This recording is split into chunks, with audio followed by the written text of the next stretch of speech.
Welcome again to another edition of the Fantasy Flex podcast right here on the Action Network. The spitting statistician Dane Martinez, Samantha Praviti, and Mike Triplett joining us as per our new normal as we look at what happened in week 6 and kind of look forward to week 7. And I got to start, guys, we're almost at the trading deadline of the NFL season, maybe of your fantasy season. And while it's not like basketball or baseball or other sports, there is some movement in the NFL. I know a lot of people saw Robbie Anderson on the sidelines in Carolina yesterday looking almost like Antonio Brown getting sent home in the second half. And then today we hear he has been traded to the Arizona Cardinals. Now, this is really interesting because Hollywood Brown got banged up in that game against Seattle. We also know DeAndre Hopkins has ended his suspension and he's on the horizon. So, Samantha, I got to ask you, Kyler Murray is going to have not one, but two new wide receivers to throw to from this week. What do you expect? Because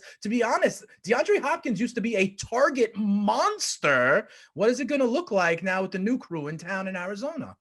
Sure. I think that DeAndre Hopkins, well, at least like last year, I didn't think that he was that much of a target monster, so much as a monster of targets in the end zone, which is important for fantasy, of course. So he's going to get a lot of the scoring opportunities, which is why I was concerned about him returning for Marquise Brown's fantasy value. Of course, that's kind of out the window at this point, but he's going to be the most valuable pass catcher on that team, maybe save Zach Ertz at this point. But Robbie, as far as Robbie Anderson is concerned, by the way, as a Panthers fan, just watching this whole week go down, I mean, it's painful.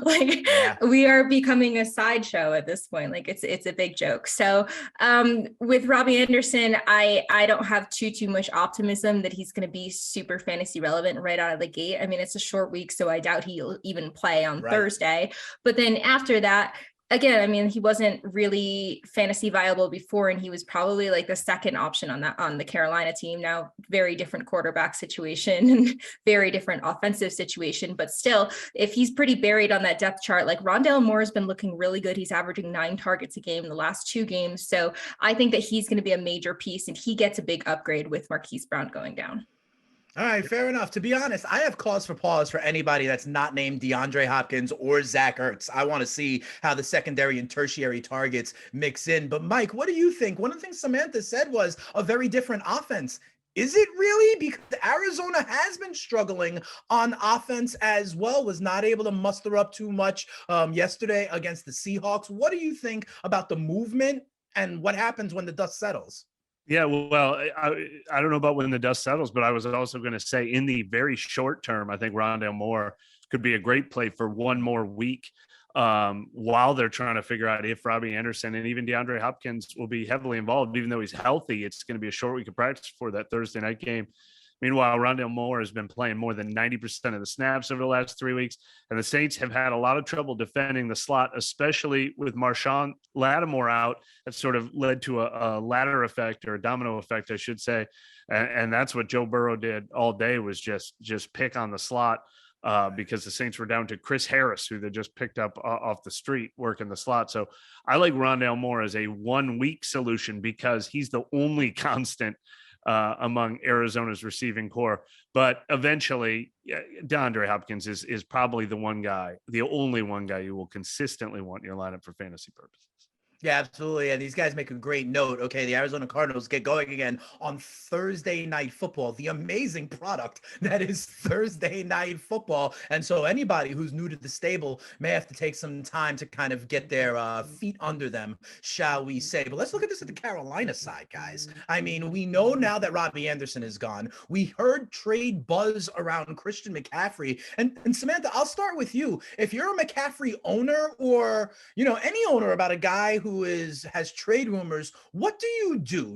Because he could go to a situation that's more watermelon than grape. He could go to a situation where he has a bigger sliver than what he had. I guess there is no bigger sliver than what McCaffrey already has right now. But how do you treat this when you have your players that are kind of being rumored about to go to other places? Would you ever, I don't know, make a trade ahead of time for like 90 cents on the dollar, thinking it's going to be better than what you see later on? Do you hold? Do you ever kind of anticipate these moves and make moves because of that?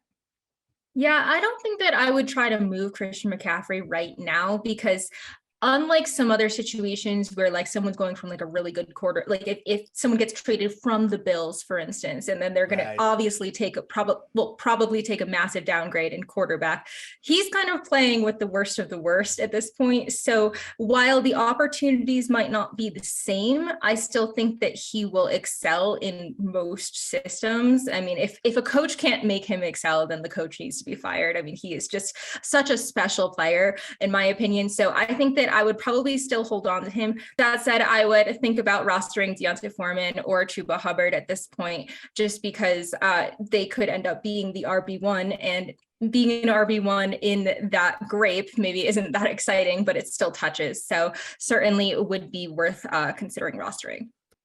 Yeah, that's true. You know, for me, what's interesting, of course, you know, if a coach can't get it out of him, then who else can, right? But I just think, like, let's say, for example, and I don't know this, if he goes to a Baltimore, a Buffalo, a Kansas City, one of these other highly dynamic offenses, they have other options already entrenched. You know, it's not like all of a sudden Stephon Diggs is going to get less touches because, you know, McCaffrey is there. Sometimes these guys, when they go to the playoff team, they become just a piece of the puzzle, just the kind of cherry on top, and that kind of changes their usage a little bit. But Mike, I got to ask you, Carolina is another team in the NFC South. I know you are obviously have your fingers on the pulse of these teams. Is it going to be a fire sale in Carolina? Like, should we expect more moves? I mean, DJ Moore was also kind of in the news with some trade buzz around him as well.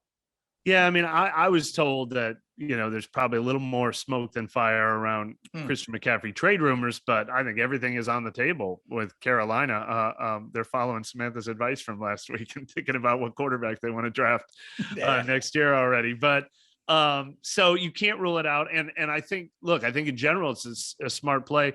Whether you believe he's going to be traded or not, it's always a smart play to back up a running back like that with an end of roster spot for injury's sake. I had an open roster spot at the last second.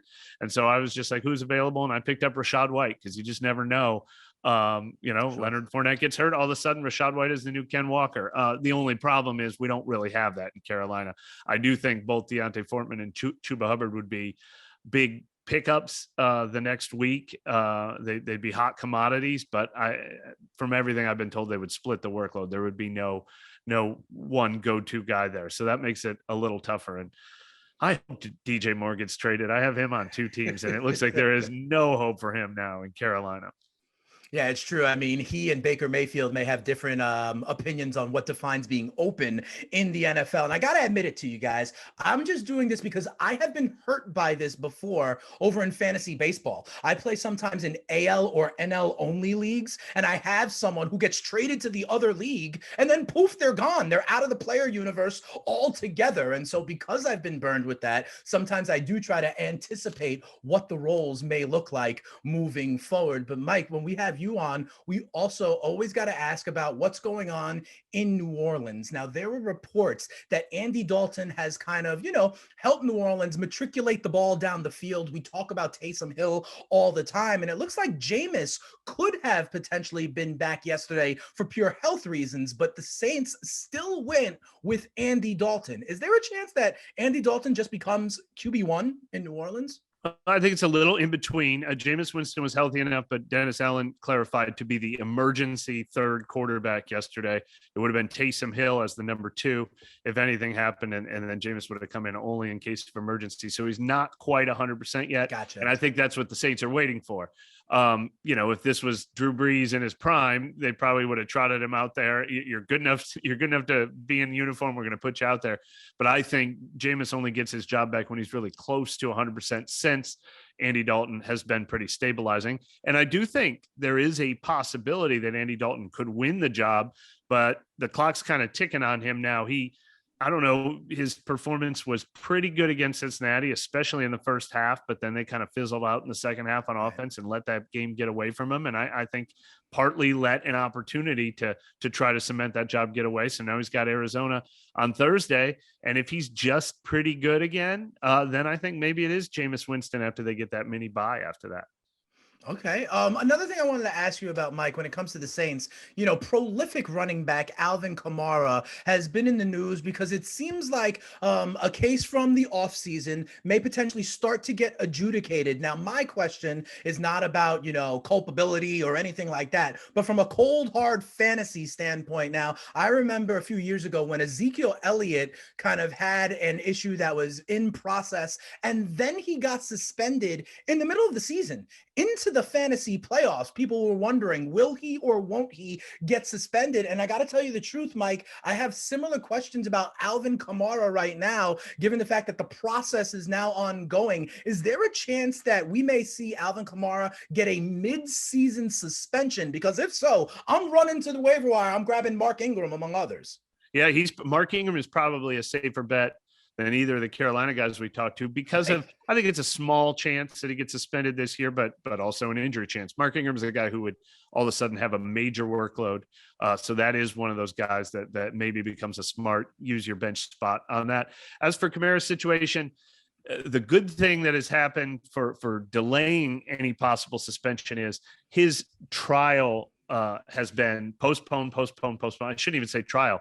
His preliminary court dates have been postponed. They've never even set a date. So I don't think there's any way that case gets resolved in time for him to be suspended this season. The only wild card is what if he reaches a plea agreement at some point? What if they go to their next court date? He pleads to something lesser and that's it. The case has been resolved. All of a sudden the NFL can act. Now in that case, it wouldn't be a felony. So it probably wouldn't be a major suspension, but there's just that outside possibility. But I don't think it's enough to be really actionable, but it is a reason that if you're trying to decide between Mark Ingram or Chuba Hubbard, maybe you go with Mark Ingram.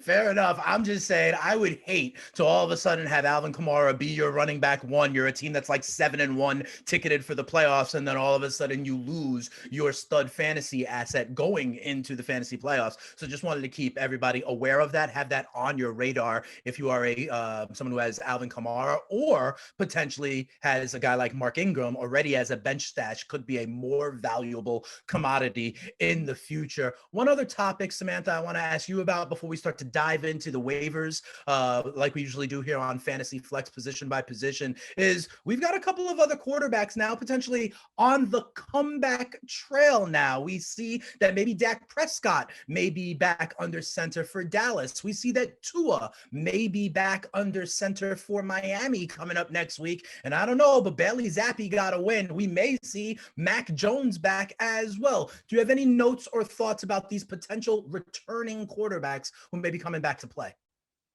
Sure. I mean, with the Cowboys situation, I told you this, that I go on San Antonio radio and they've now asked me like 3 weeks in a row, like, what do you think about the quarterback competition in Dallas? And I'm like, I don't know that there really is one, but I think that he is now turned back into a pumpkin, Cooper Rush, that is. And maybe he was just colluding with Dak and he's like, you know what, I'm going to stink this game so you can come back or something like that. But no, I mean, I think that it'll be a welcome sort of return for all of the skill position players, including CeeDee Lamb and Ezekiel Elliott and Tony Pollard and everything like that. Dalton Schultz has been pretty banged up, so he's not been like fantasy relevant or anything like that.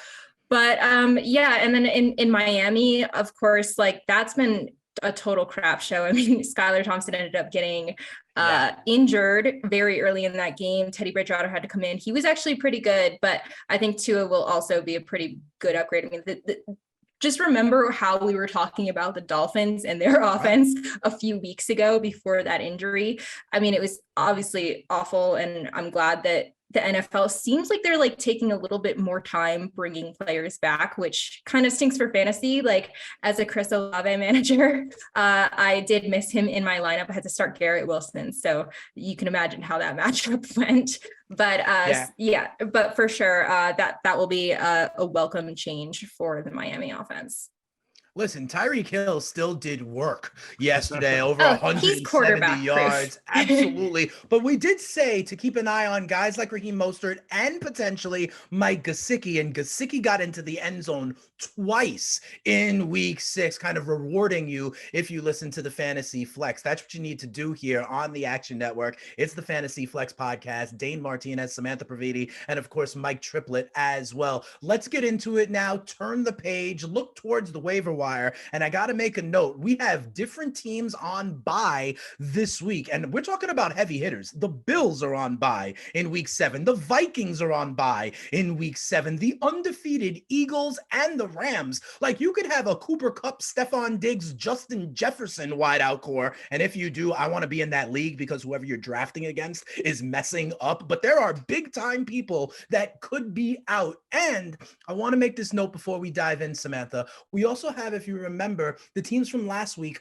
coming off of bye: Las Vegas, Tennessee, Detroit, among others. And you should always check. It's always worth a check. Someone the previous week may have had a big time roster crunch and had to drop someone who, quite frankly, is legitimately viable and left them out there because of the bye week issues. There could be some Titans, some Raiders that are out there that are definitely viable. For example, Hunter Renfrow, which should be on rosters, is only on 62% of rosters. Robert Woods, who may be the number 1 wideout in Tennessee now, is only on 62% of rosters. So we don't just give you a fish, we teach you how to fish. And looking back at the teams who are coming off bye is always an important strategy.